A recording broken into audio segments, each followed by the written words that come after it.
Hey, friends.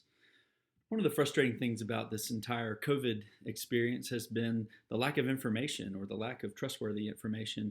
If you're looking online for reliable information, it's just hard to find. And as a pastor who's responsible for an entire church of people, not to mention the community, it can be very frustrating to not know exactly what are the best practices, what are the things that we really need to do to get people um, gathering back together, but to do so in a way that's healthy and safe. And I was thinking about a proverb, Proverbs 15:22, that says, "Plans fail for the lack of counsel." And I take that seriously. I want to know, what do the experts say are the best practices for churches to regather.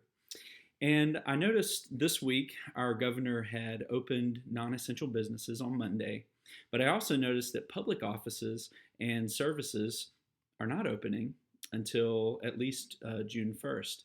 And so there seemed to be a discrepancy there. Why are we allowing non essential businesses to open, private businesses, but the government hasn't opened itself yet? That seems like a contradiction to me, and it gives me pause. And so I wanted to share with you just some of the information that I've gathered today, because while many of us are eager to open, we're eager to regather, we're eager to be back together. This pandemic is real. The COVID disease is a worldwide threat to life.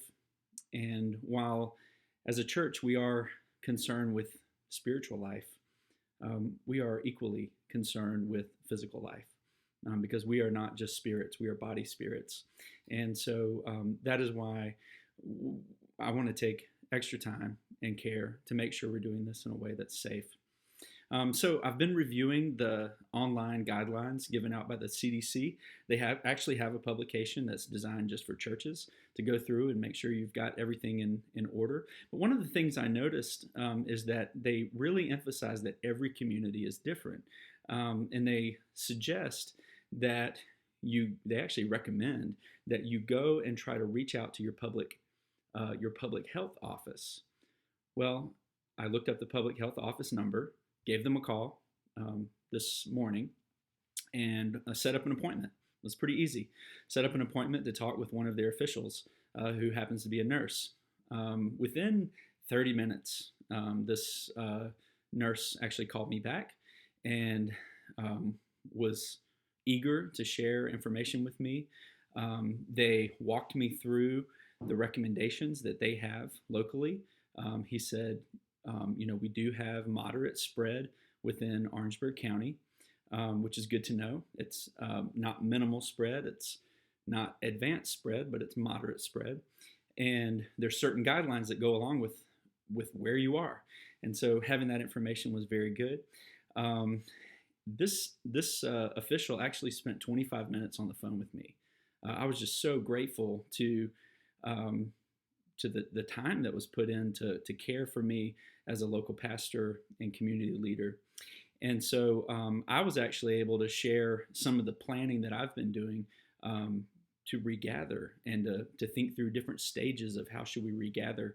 And I shared that plan with this public official, or with this nurse, and he gave me his frank feedback, which was very, very helpful to get frank feedback from the public health office, DHEC's regional public health office. And, honestly, I'm going to make a few modifications to our plan because of that conversation today. And, at the end of the call, he said, "I really want to thank you for calling me today." And I said, "Well, sure. I mean, how else am I going to know what's going on?" And he said, "I want you to know you're the first pastor who's called our office to seek this information." And I was sort of taken aback by that, honestly. The first pastor out of all the churches in our region that are going to be, putting things back together, regathering.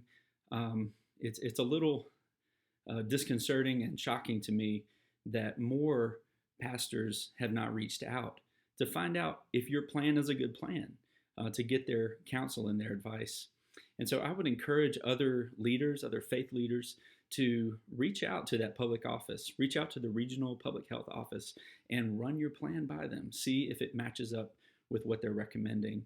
It was a very helpful process for me to do that today. And so I want to encourage y'all to do that.